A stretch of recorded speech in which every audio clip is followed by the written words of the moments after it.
huge space battles, interplanetary colonization, and planet-cracking superweapons. This is Sins of a Solar Empire 2. Now, if you're into space strategy games, you've almost certainly heard of it, and for good reason. Sins 2 is sitting at roughly 4,500 Steam reviews, with a very healthy 85%, putting it at a very positive score, which I think tells you two things. First of all, the battles slap, and they look darned good, I would hasten to add, and the long game actually holds up. You get the full real-time 4x cycle here. That means you're able to scout new locations and new stars, you're able to drop colonies, you're able to route up, trade, and then you're able to unleash unstoppable forces that can delete a planet off the map. All without ever hitting the end turn button. It all happens in real time. It's big, it's messy in the most glorious way, and when things start happening, oh boy, they really start happening. Today, I'm breaking down exactly why I think you should dip your toes into this cracking galactic scale warfare experience. If you've ever wondered what it's like to command a massive space armada, then look no further, because you can pick up Sins 2 right now for the cheapest that it has ever been. That's right, as part of Stardock's publisher sale, they very kindly sponsored this video to highlight the great value that you can get into the Sins of the Solar Empire series. You can currently score Sins 2 for a juicy 35% off, that's $32.49, or indeed your regional equivalent, making it the cheapest that we have ever seen this title go. There's also a whole bunch of DLC that is available at a discount too, as well as a whole bunch of other Stardock games, including Ashes of the Singularity, a whopping 90% off, and Offworld Trading Company, a personal favorite of mine, at 75% off.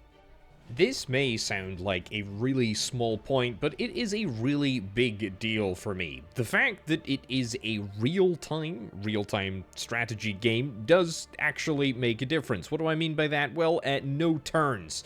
That's right, you're able to engage in galactic warfare in real time, which just makes it so much more satisfying, and you're able to absorb every single little detail about what is going on. You're able to queue up a colony ship while your scout is still revealing the next lane. You're able to divert a relief fleet because pings just popped at the choke, and you're able to start research mid-fight because your economy can take it. And this just means that you have to pay attention to each and every aspect of what is going on in your empire and in your economy. I really am a huge fan of real-time, grand-scale strategic games. I think it adds to the pressure, and it's a much more sort of like modern and fresh way of approaching strategy games.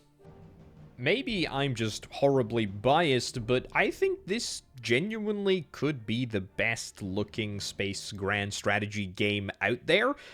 It looks unbelievably good. The ships look amazing. Space looks amazing, which isn't something that you can say that often. The planets look amazing. The weapons look amazing. All of the weapon effects and it all just looks really, really great to look at. It's just super cool to be able to see a battle, you know, sort of evolve out of whatever it is that you're doing, and also just marvel at how darned good it looks. I'm a big fan. And with that beauty, you would expect a few performance hiccups, but not really. The engine doesn't fall over when the game gets big here. Now, most strategy games, especially grand strategy games, as we know, are lovely right up until the very end. Then everything starts to stutter, and it turns into an absolute slideshow. Sins 2 holds up. Pathing works, inputs land, and fighter swarms don't chew your mouse clicks. That means you can do the good stuff at the same time. Stagger capital abilities, reassign production, drop a starbase, and still micro a retreat without the whole thing becoming really soupy. Endgames actually crescendo instead of collapsing. If you're a fan of city builders or base builders, then I think you're going to enjoy Sins 2, because every little planet is a project. That means logistics slots for trade, refineries, research, and culture, tactical slots for hangars, guns, and repair, and the trick is specialization. Backline worlds are pure economy and science. You want them out of the way. You want them bringing in the revenue to keep all of the other planets going. Midline hubs stack repair, flak, and culture to help support the front, and then the frontline worlds are all about teeth. That means guns, hangars, star bases. It's all about linking together these worlds in order to try and build up a properly defended, properly supplied empire. Because movement follows lanes, battles happen where you make them happen. A single starbase with mines and repair can stall a fleet massively over budget. Defending well means fighting on your terms, under repair auras, inside your culture, using the choke as a force multiplier. Attacking well means threatening 2 lanes, intercepting reinforcements in transit, and always bringing detectors so stealth nonsense doesn't blindside you. Sometimes you don't need more ships, you just need better circumstances in which to engage the enemy. If you're the sort of person that just wants to jump into a brand new game, explore the galaxy, conquer it, etc., well, absolutely, you can go ahead and do that. However, there are also a bunch of scenarios that you can play that subtly tutorialize, I would say, some of the elements in the game. For example, you can play on Defend the Homeworld, a scenario that focuses on, well, you guessed it, defending the homeworld. The objective is simple. You need to survive. You need to survive against a huge number of enemy ships, and you need to do so for as long as you possibly can. There's this scenario and a whole bunch of other ones that you can also check out that are included with the game. And if the base game content just isn't enough for you, well, you can check out the mods. That's right, there's a whole bunch of mods that are available that change the game in a number of ways. You can have a little look at some of them on screen right now. Browse the list for yourself, see if there's anything in there that you think might add to your Sins 2 experience. It's just nice to know that if you want to, you can add more. That's great. I love mods. I love playing games that have the ability to add mods. It's fantastic. And if single player isn't enough, if playing with mods isn't enough, then you can recruit real-world people to play Sins of a Solar Empire 2 with you as well. That's right, because there is multiplayer. Yet another way to approach the game, yet another facet of this game to explore. Definitely an additional option, if indeed you want to check it out.